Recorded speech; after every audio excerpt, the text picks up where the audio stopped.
Okay, good day pageant lovers. So quick pasilip live muna tayo dito sa Araneta Coliseum kung saan dito gaganapin maya-maya lamang ang Binibining Pilipinas, the Coronation Night. And I know that you are all excited. Bagaman sa inaasahan natin na bawal sa public, katulad na nakikita natin ngayon, no? This is not open to the public.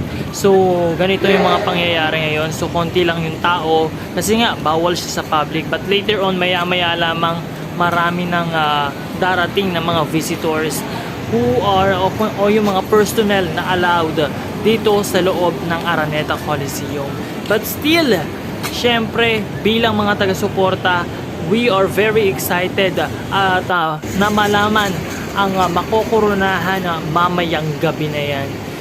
And of course, we are hoping and praying na yung mga makokoronahan mamayang gabi dito sa Araneta Coliseum sa Binibining Pilipinas Coronation Night 2021 ay manalo at makoronahan din pagdating sa kanilang paglaban sa international pageant. So once again, this is Minel, and don't forget to subscribe para ma-notify kayo para sa mga updated video natin mamayang gabi na yan. So maraming salamat at magsama-sama tayong muli mamaya. Good luck!